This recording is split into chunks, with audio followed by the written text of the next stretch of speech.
Hey guys, this is going to be a little bit weird of a video, not a long one, but I just found today the #1 thing on my list to find this year.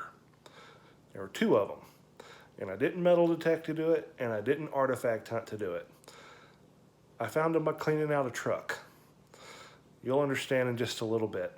The reason why I'm making this video is I'm really excited about what I found, but telling the whole story would be a little bit long in a regular video and take up a little bit too much time, so I thought I'd make its own little video all by itself.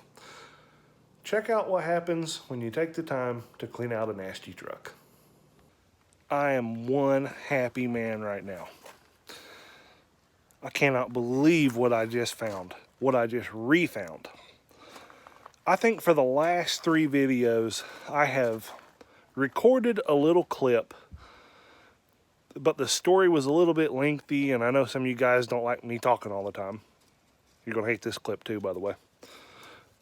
But it was a little clip that I was gonna tell you about something that I had once found, but thrown away, not knowing what it was. And this has really bugged me. In fact, I was talking to Okie Surf and Turf a little while back, and I told him the top thing on my bucket list for this year, the top thing that I want to find, are these 2 items that I threw away. And I wanted redemption. I wanted to find more. And I was convinced they were gone. Well, see this nasty old truck here? The back of it's even nastier. Hasn't been running in quite some while, and I'm about ready to get it worked on. And I had to clean the back out. And in the process, if you're a metal detectorist, well, maybe your vehicle looks like that, but this thing had a lot of junk in it. Included in that junk was this right here, this bucket, and it was filled full of rainwater. Now, I want to do something here real quick. I'm going to set something down in there. Then I'm going to let you look. That's what's in the bucket. What would you say is the best item in that bucket? 99% of you are not going to see it. I flat sure didn't. But there's a couple really good items laying in there. And I want to talk about them, and I'm so happy that I took the time to dump this bucket out before throwing it away. Made my year. All right, let me give you a little better look.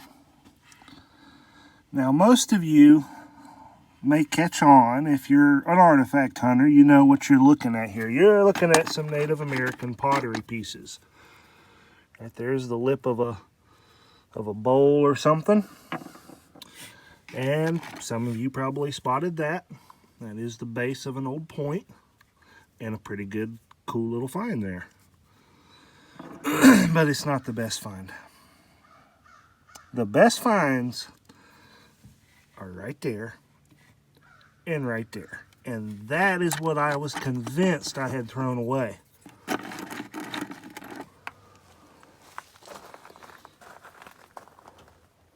What do you reckon that is? Now that you got a little better look at it, some of you artifact hunters, you probably know. I didn't. I really didn't. In fact, once I found these in this bucket, all the other artifacts reminded me of where I dug these and which hunt it was. So I went back and found the footage, and sure enough, these 2 items are in the wrap-up, but I completely ignore them. Have no clue what I'm looking at. I'll let you watch a little clip of that too.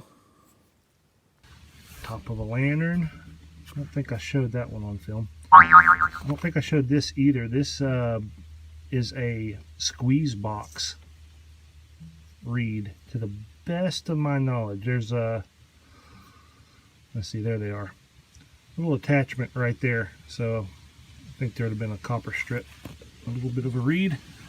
And then this cool thing, which I got to figure out what to do with.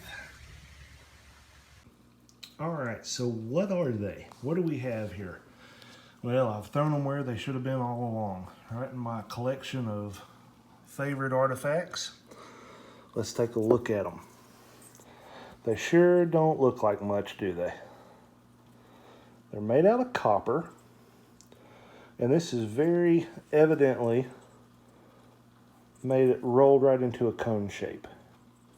You can see that seam, how it wraps all the way around there. So very intentionally rolled that way.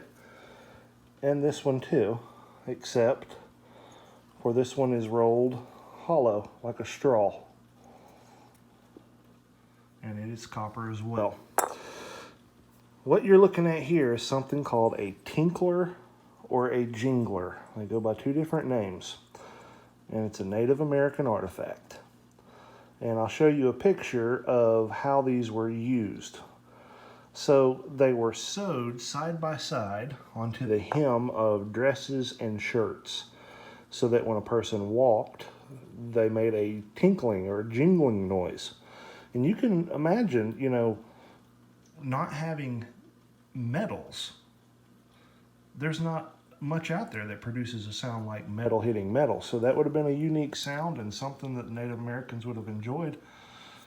And, you know, the bead, it doesn't look like much now, but you got to remember, those are copper. So when they're polished copper, you know, they've got that gold shine to them. So very, very pretty and ornamental. And why they're so cool is, you know, when we think about Native American items, this is what we're thinking about. We're thinking about clay pottery and stone tools. And usually we're not thinking about the fact that they did have metal to some degree. This copper was introduced to a lot of the Native American cultures pre-European contact. And now, I'm not saying that these may well have come from Europeans. You know, they may have traded and got some copper and made these. I don't know for sure. But they represent a very unique time in history. That's why I wanted them so bad. So I'm so happy that they're back on the board, and I'm going to treasure them as I should have all along. So if you take anything away from this video, let it be, don't discount anything. I know we get teased as metal detectorists about some of the junk that we keep. I get asked all the time, what do you do with all that stuff? I throw a lot of it away. A lot of it's junk. But take time to take a second look at everything and do your homework. I'm pretty sure that I got introduced to this idea of these copper jinglers by Okie Surf and Turf Metal Detecting in one of our phone conversations. And man, when he started talking about those, and then I realized I had dug something like that and had no clue what I did with it. And so there it sat for at least a good year in the bed of the truck, and so happy to have them back. All right, I am doing some metal detecting, believe it or not. I'm working on a video right now on a new permission. It's produced a few things, and it's already produced one cool little story from history. That'll be coming up soon. Thanks for watching.